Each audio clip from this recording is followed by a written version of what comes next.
Good day, Sir Alex. Ako nga pala si Kathleen. Kat na lang for short.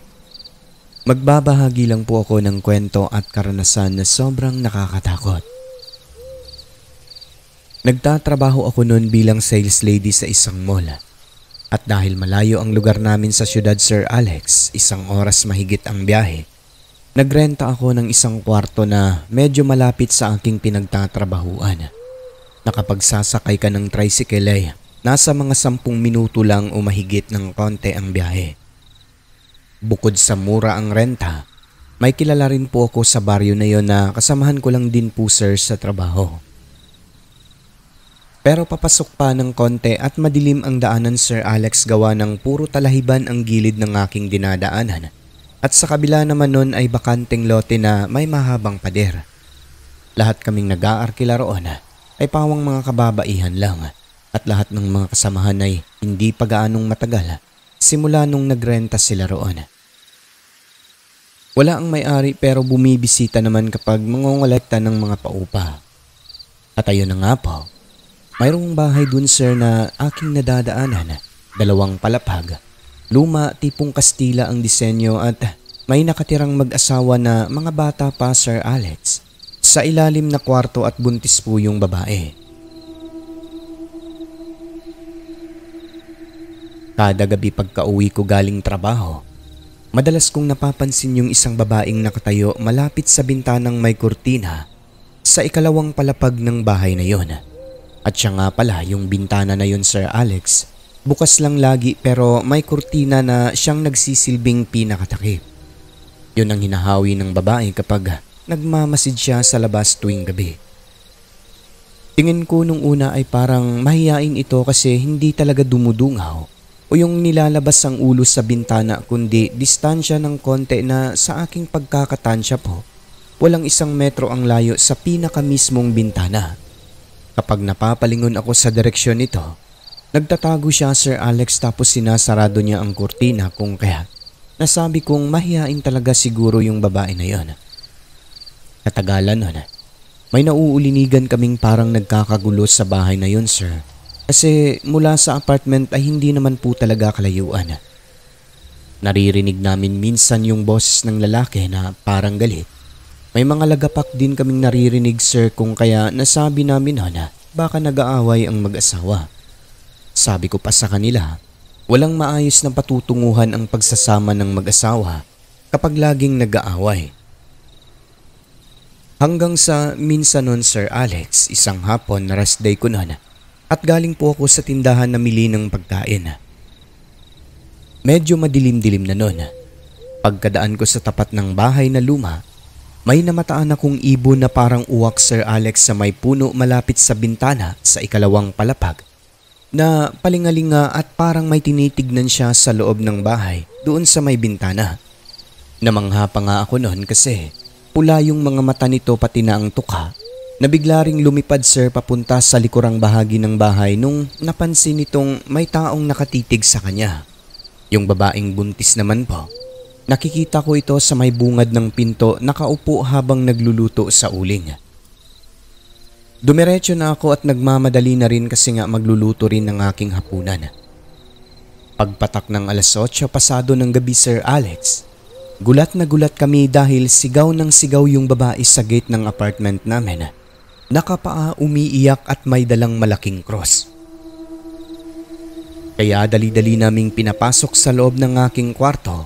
Itinago dahil pag-aakala talaga namin lahat, Sir Alex, nag-away naman sila ng kanyang asawa at sinasaktan yung babae kasi nga may mga pasasya. Ngunit nung nagsimula na itong magkwento, inilabutan kaming lahat sa aming narinig. Paano ba naman kasi, ayon dito, mabait at hindi raw marunong manakit ang kanyang mister. Yung mga pasa niya sa katawan, kusa lang umano yung naglitawan.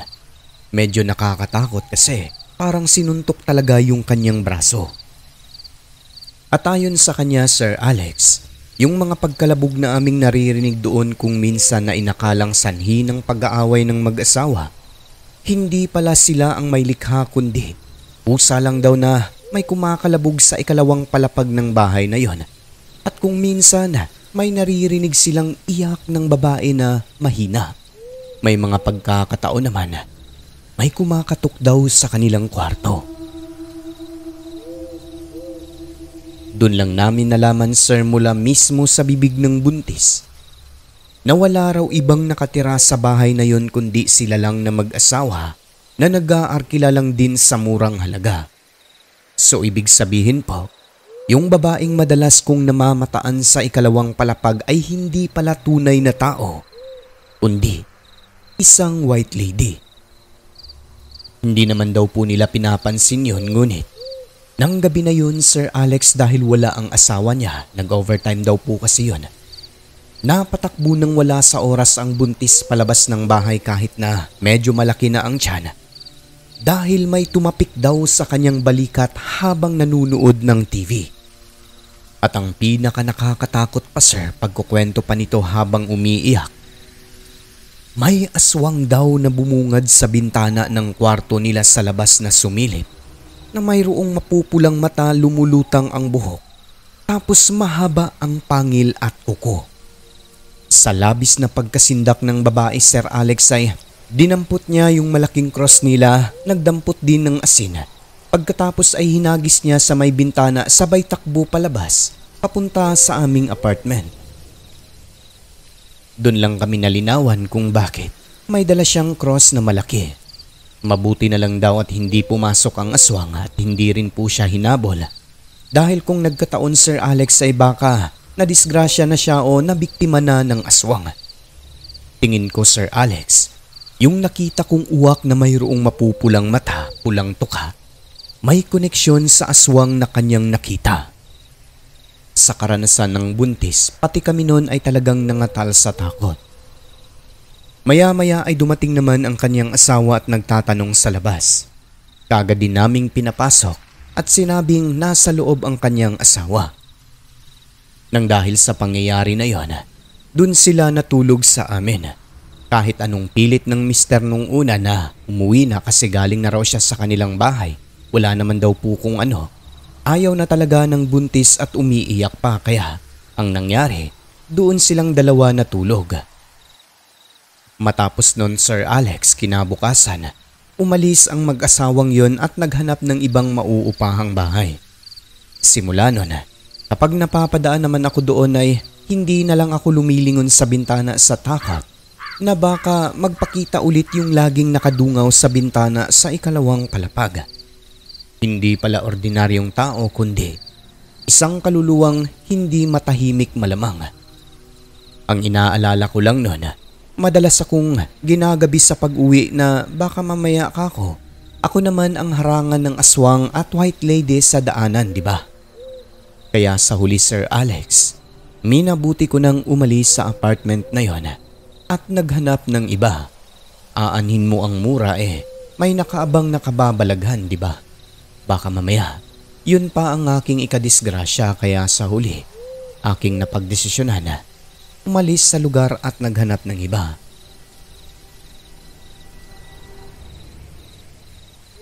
At yun lang po, Sir Alex, ang aking maikling kwento.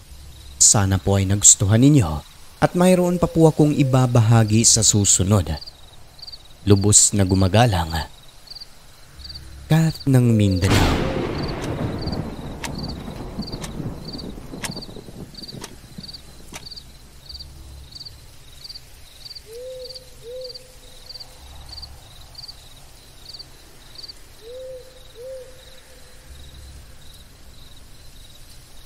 Isang mapagpalang araw sa inyo, Sir Alex.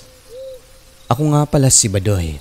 Nais ko lang po sanang ibahagi ang aking naging karanasan na nakakatakot sa nilalang na kung tawagin po natin ay aswang.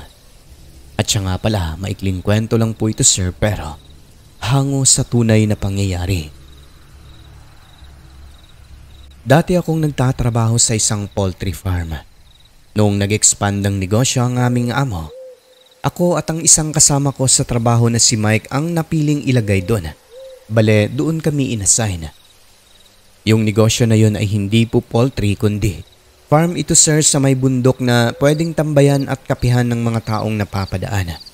Bale, shortcut po kasi yun o daanan ng mga nagha-hike papunta sa tuktok ng bundok at karamihan mga dayo ang umaakyat na bumibili rin po ng mga pagkain. Overview ang lugar na yon.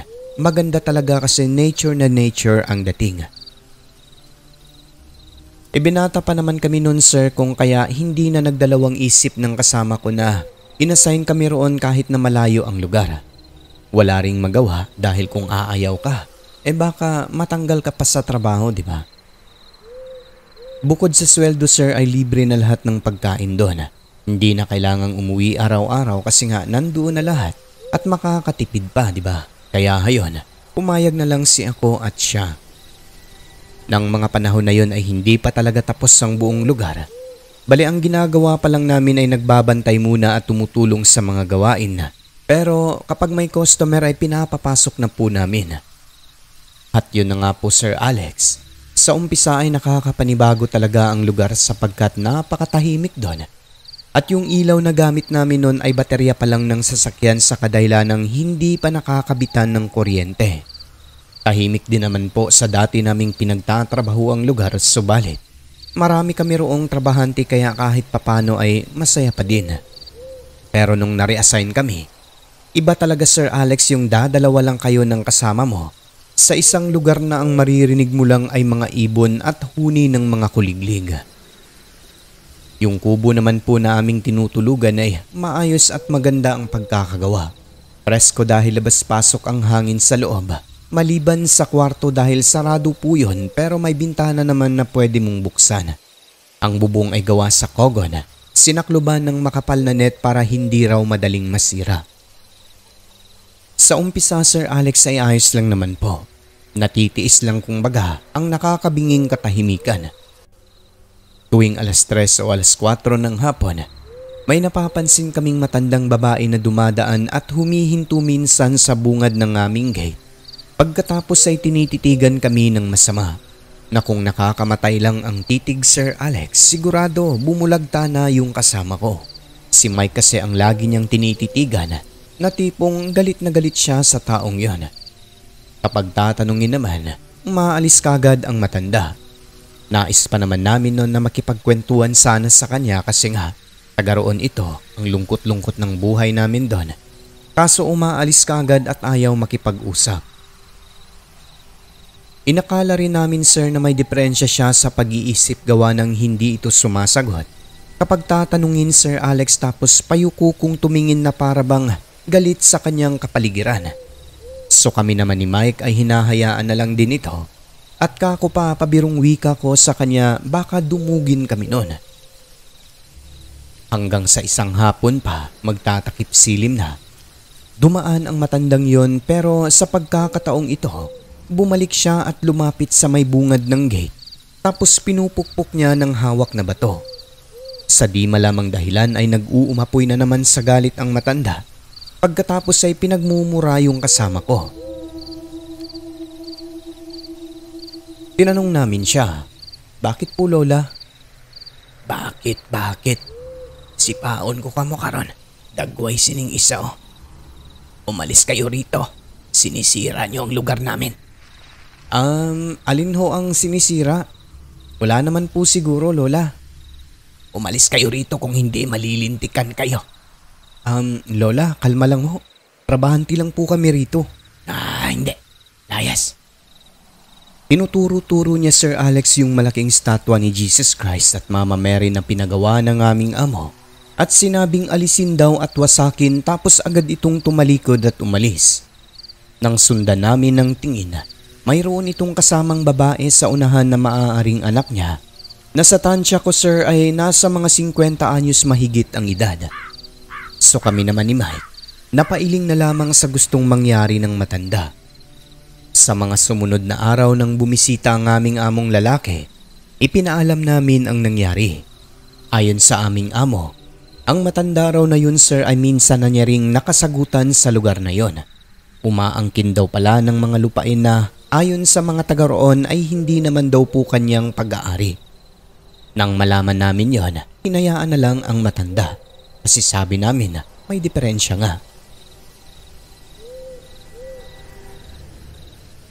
Simula nun Sir Alex, Kung ano-ano ang naririnig naming kakaiba sa paligid doon, lalo na kapag malalim na ang gabi. May huni ng pato na katakataka sapagkat wala naman pong nag-aalaga ng ganun doon.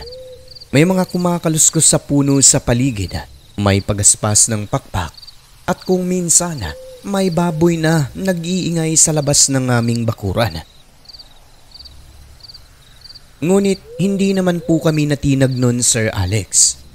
Hindi natakot sapagkat kung tutuusin ay sanay din po kami sa lugar na tahimik at isa pa, may ilaw naman po sa kubo kahit na baterya lang ng sasakyan ang gamit. Subalit nariyan din talaga yung makaramdam ka ng kaba. Pero madalas ay tinutulugan na lang namin ni Mike, Sir Alex, kasi nga sa isip-isip naming dalawa, walang aswang. Hanggang sa isang gabi pa, dito ako nakumbinsi at naniwala, Sir Alex, na ang mga aswang ay totoo at umiiral. Paano ba naman kasi nasilayan ko po ito ng malapitan. Nagpaalam noon ang aking kasama na magpapahinga muna dahil nilalagnat siya noon, Sir Alex. Mga 2 araw na siyang may sakit doon, kung kaya pinauwi na lang muna ng aming amo. So ang nangyari, mag-isa lang ako ng gabi na yon dahil maghahanap pa ang boss namin ng kapalit niya at kukuha rin po ng gwardya kinabukasan. So kinagabihan na nga nun, Sir Alex. Ewan ko ba, pero pagpatak ng 10:00 ng gabi, nagising ako dahil sa di malamang dahilan pinagpapawisan ako kahit na malamig naman po yung klema roon. Akala ko pa nga'y madaling araw na, pero pagtingin ko sa orasan, 10:00 pa lang pala ng gabi. Natulog nga ako ng maaga para pagising ay umaga na. Kaso parang ang bagal-bagal ng gabi na yon. Maya-maya pa ay nakarinig ako ng parang may naglalakad sa labas, Sir Alex. Tapos may humuhuni na kahalintulad sa pato. Di nagtagal ay may kumakaluskos sa kusina hanggang sa may nahulog na plato. Sumagi sa isip ko, sir, na pusa lang ito, kung kaya dali-dali akong bumangon. Hindi muna ako lumabas kundi ang ginawa ko, binuksan ng bahagya ang pintuan tapos sumilip sa siwang. Sa maniwala kayo o hindi, bumungad sa aking mga mata sa kusina ang isang aswang na ginagalaw yung mga gamit namin doon, sir, tulad ng mga kutsara at tinidor. Buti na lamang at hindi ako agad lumabas dahil kung nagkataon siguro ay baka may nangyari na po sa aking hindi kanais-nais. Sa aking nasilayan ay nangatal ako sa sobrang takot. Parang lumulutang sa hangin na manhid ang katawan. Parang humina rin yung aking pandinig basta hindi ko maintindihan. Pinagpapawisan ng todo dahil talaga namang nakakakilabot po ang nilalang na bumungad sa aking mga mata. Napakaitim nito, buhaghag ang buhok at mayroong nakakatakot na bilog at malalaking mata. Matutulis ang kuko sa kamay at paa, na kahit mahina ang ilaw doon, Sir Alex, ay klaro ko ang bunganga nitong nakanganga at naglalaway pa. Kahit na parang hindi na ako magalaw sa labis na pagkahilakbot, hindi ako nagpanik. Tinatagan ko ang aking sarili. Pagkatapos ay isinara ulit ang pinto ng dahan-dahan na tipong hindi niya marinig at nilak sa loob. At sa kadahilan ng wala kaming kahit kutsilyo man lang sa kwarto, dinampot ko na lamang yung bote ng alak, Sir Alex, pagkatapos ay nagkubli sa ilalim ng katre na tinutulugan namin ng kasama ko. Doon lamang ako nakiramdam sa kung ano ang gagawin ng aswang sa labas. Makaraan ang ilang sandali, dito mas lalo akong kinilabutan dahil lumapit siya sa pintuan ng kwarto at tinutulak niya ito ng dahan-dahan. At dahil hindi naman po niya mabuksan, narinig ko na lamang na lumabas ito ng kubo, Sir Alex, pero paikot-ikot lang siya na parabang naghahanap ng butas upang makapasok sa loob ng aking tinutulugan. Kahit nanginginig na ako nan, pilit kong tinatagan ang aking kalooban. Sabi ko pa sa aking sarili, makapasok man ito, lalaban na lang talaga o kaya'y magsisigaw ng tulong. Bahala na, sabi ko pa, kasi wala naman pong malapit na kapitbahay doon. Hanggang sumagi sa aking isip, Sir Alex, ang magdasal kung kaya Usal ako ng usal at paulit-ulit na binanggit ang pangalan ng Panginoon. Jesus na makapangyarihan sa lahat, ilayo mo po ako sa kapahamakan. Hanggang sa gumaan ang aking pakiramdam na para bang may bumulong sa akin na huwag matakot. Ilang sandali pa, naulinigan ko na lamang na parang may tumakbo palayo. Nawala yung kumakaluskos. Nawala rin ang yabag kong kaya ng mga sandaling yon ay sigurado akong lumayo na ang aswang. Siya yung aking narinig na parang tumakbo. Lumabas na ako sa ilalim ng katre at bumalik sa aking higaan. Sinuri-suri ko pa yung mga dingding ng kwarto, Sir Alex, pero tingin ko naman po ay hindi talaga makakapasok ang nilalang sa loob buhat ng matibay din po talaga ang pagkakagawa. Kaso naunahan ng takot kung kaya nagkubli sa ilalim. Kung sa bubong naman po dadaan ang nilalang na yon, hindi rin kasi nga gaya ng sabi ko kanina, mayroon po itong net na nilapat sa ibabaw. Makapal din yon kaya hindi rin agad-agad makakapasok doon.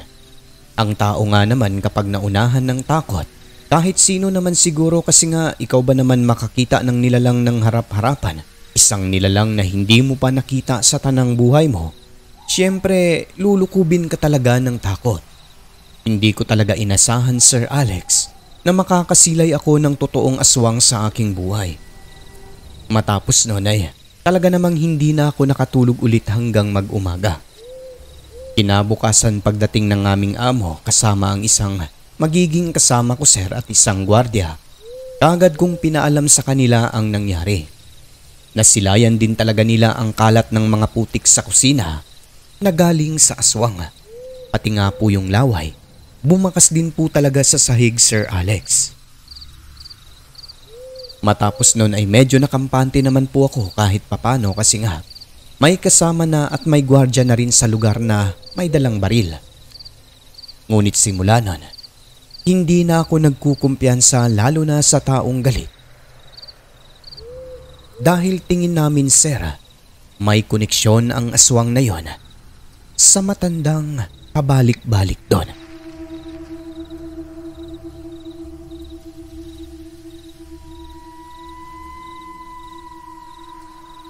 At yun na po, sir, ang aking kwento. May babahagi pa po tayo pero sa susunod na lang ang iba. Hanggang sa muli, Badoy ng Cagayan.